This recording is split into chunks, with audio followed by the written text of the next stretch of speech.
Welcome to Brain Power with Dr. Echo, where each week we discuss how your family can boost brain health by addressing mind, body, emotional, and environmental health.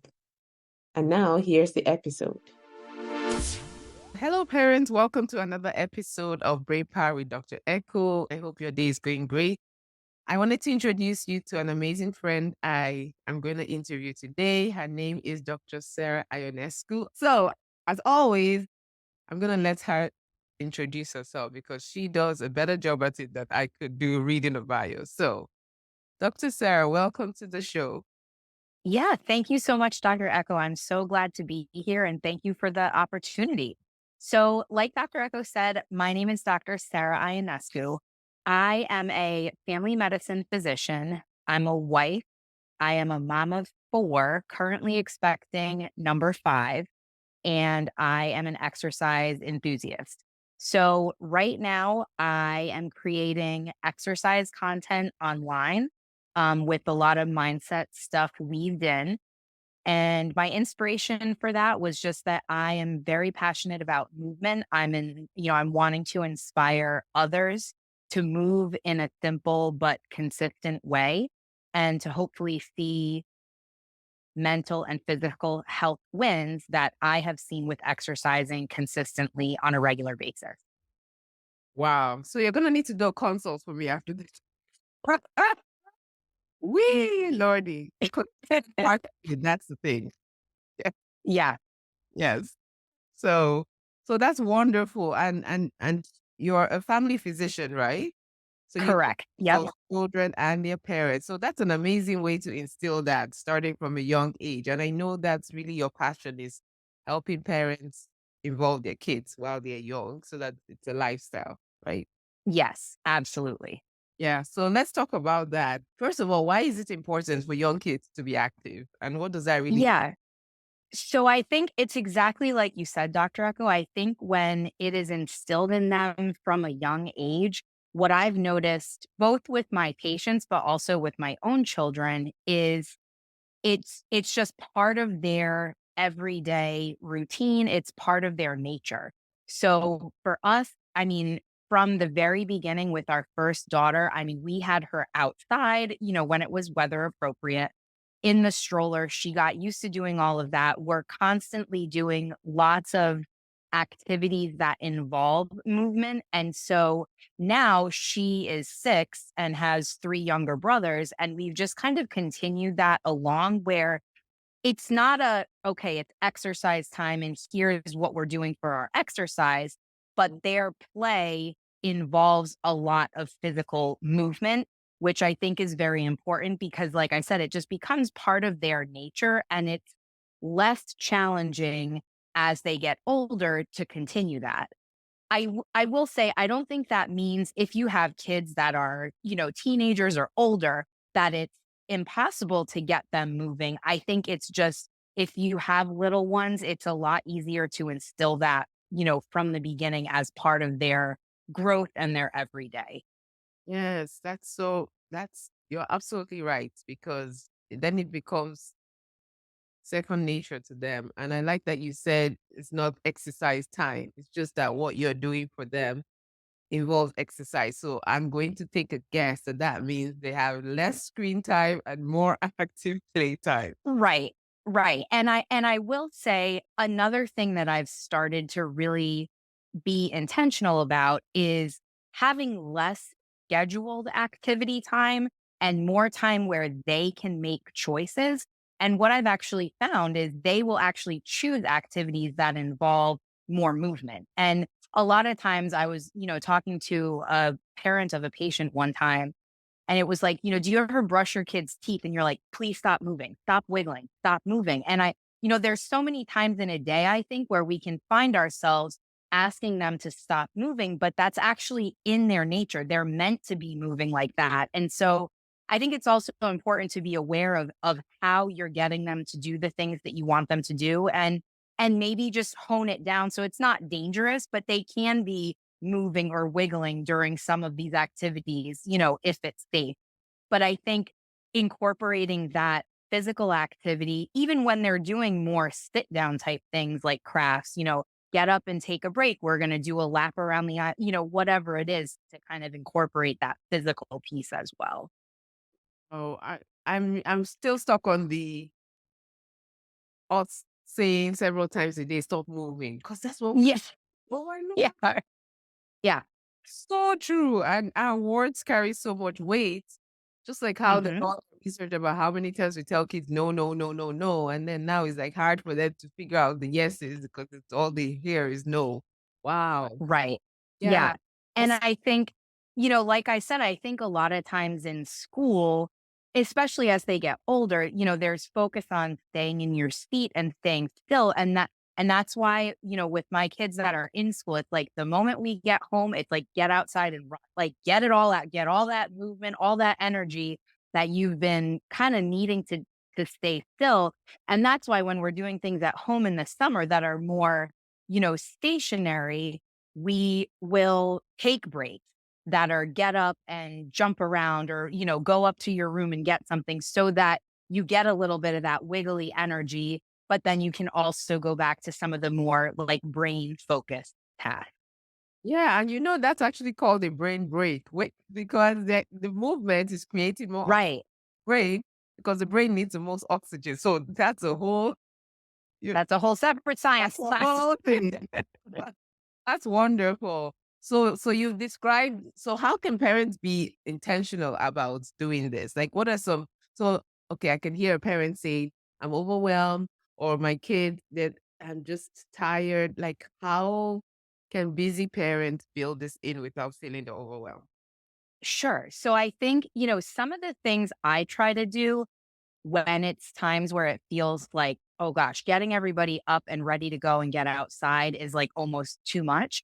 I just incorporate them into the day to day management of the house. So and you may not have two floors where you have stairs, but if you do and you're doing things like laundry, I'll have them come up and down the stairs with me. So, okay, we're at the washer and dryer, we're getting the clothes out, we're going to go upstairs, they find an activity to do while I fold the laundry, and then we go back downstairs together.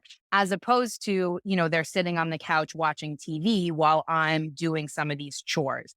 I think incorporating them in some of those things, if you don't have stairs, I mean, it's the same idea, just being up and moving about the house as opposed to sitting in one spot. And I mean, and I do this with adults as well, but it can be as simple as get up and, walk a lap around your couch.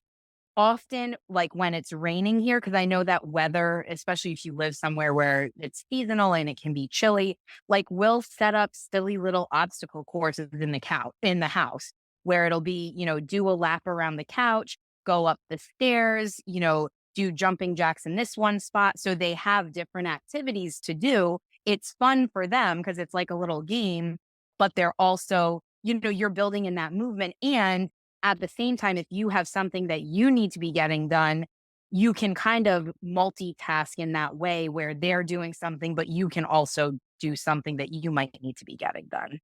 I like it. I'm gonna do that. I was just thinking. Okay. The obstacle course. That's a good one. Yeah. Oh, yeah. Thank you for that tip. And so I like that you said something about, so let's talk about parents at work. How can they be more active at work?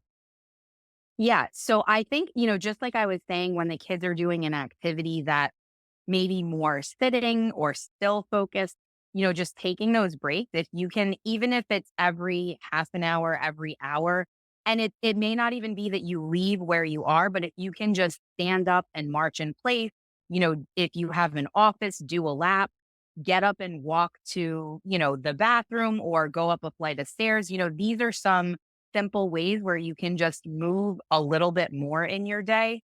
If you're somebody that can navigate stairs and you're in a place where you have stairs versus elevators, you can take the stairs. And if it's like you got to go to the 20th floor, okay, you walk up two flights and take the elevator for the rest. You can always incorporate it. And it doesn't have to be huge and it doesn't have to be lots and lots of time. But if you kind of dose that in throughout the day, it adds up. And then you're moving more than you did the day before, which it's all about those little baby steps and that progress. Yes, yes, yes. So important. Wow. Thank you for saying that because it's important for us to incorporate all of the parents' lives, right? Which includes home Yeah. and school and all of that. So what are other tips that you have for parents? Okay, so for example, parents of special needs, do you have any tips for ways that they can incorporate movement to their with their kids? Yeah, I mean, I think obviously it depends on the situation and the needs level and all of that, but I think, you know, every family, no matter what, I think getting outside, regardless of the situation, is so critical for everybody because that fresh air and just being outdoors, I think it makes such a difference. So, like I said, depending on the needs level, if your kiddo is able to walk and walking, I think just being outdoors and walking, that combination of movement and fresh air it will that's what I use when my kids are throwing tantrums, that's what we do. We get outside, we're fresh air and movement because the combination of that seems to just resets the brain and we take a step back and we're able to kind of restart. So I think that and it's all about the baby steps. I think you have to, do what you can with the situation and recognize that a minute more today is better than yesterday. So it doesn't have to be we're doing 15 minutes because maybe that's not what is tolerable for everybody on that day. A minute is a win. That's a win. Count it, write it down and give yourself grace and keep going, the next day. And if you, like I said, instead of saying okay, we're going to do 30 minutes outside, maybe it's we're going to do 2 minutes a couple times a day. So you can space it out so that it's less overwhelming and maybe more manageable for the child and also for the parent. Yeah. Ooh, I like that. So you see, parents, Dr. Sarah just gave you permission not to have to cage yourself into 15 minutes. It can be one Right. minute, 5 times a day. That equals 5 minutes. So Yeah, I think exactly. that's a big thing. It's us giving ourselves grace and not beating ourselves up. Because if we fall down, say we do it today, we don't do it tomorrow. We get up and we do it again. So Exactly. And I was just going to say, I think the other thing too is sometimes, especially with adults, you kind of fall into that okay, I'm on a streak and I miss a day. Well, now the whole week is out the window or the whole month is out the window. No, it's okay. Give yourself grace for that day. Whatever happened, happened, and you get right back to it because that will help continue your momentum. yes, absolutely. Yeah, thank you for that. And what is it we hear in under MD Business School? Motivation is not needed, right? Right. Yes. It's all about taking action. And that's something that I have learned because I always thought I'm this super motivated person. And I think most people that went to med school feel that way. I think a lot of people in general feel that way. And then you're wondering, why am I not doing anything? I feel motivated, but I'm not actually getting anything done Yeah. because it's actually about taking action, where when you do those baby steps, you start to feel more confident and stronger. And I see that in my kids too. It's not just for adults. When you get them to actually take a step and take action, they realize, oh, I can do this. I feel more confident. Now I want to do it more. And it starts to snowball into this bigger action situation. Yes, yes. Wow, wonderful. So, can you give us one last brain health tip for both parents and kids that will help them solidify their, what should I call it? I was about to say evolution into the lifestyle of exercising, but get them going in that direction. Yes. Yeah. I mean, I think the biggest brain power tip is really to focus on movement as just part of everyday life. It doesn't have to be, like I said, it doesn't have to be the 30 minutes of exercise. I think just focusing on it as part of your day to day, just like you eat breakfast, lunch, and dinner, moving is as essential to life almost as that. And so I think when you practice that as a family and do it in small incremental steps, a minute is awesome and write it down. I think you'll start to see it affects the entire family unit in a positive way.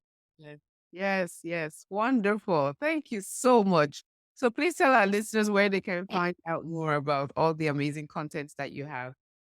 Absolutely. So I have the same handle on YouTube. I have a YouTube channel, Facebook, and Instagram. So it's Dr. Sarah, Sara Ionescu, Ionescu. And then I also have a website, which right now is just a way to sign up for a free weekly newsletter. And it's the same, DrSaraIonescu.com. Wonderful. So parents, go follow her on YouTube for some amazing tips and advice on how to continue this and incorporate this into your life. So Dr. Sarah, thank you so much for coming on our podcast today. It was such a pleasure and looking forward to having Yeah, you again sometime. Yes. absolutely. Thank you so much again for the opportunity. It was great to be here, everyone. Yes. And everyone, have a wonderful rest of your day. Take care. And please share this with friends and family that need to hear about this because it's really important. Like she said, movement is essential to life. It is essential to your brain being and feeling the best it can. So please move. Let's move. Yes? Okay. Have an amazing rest of your day.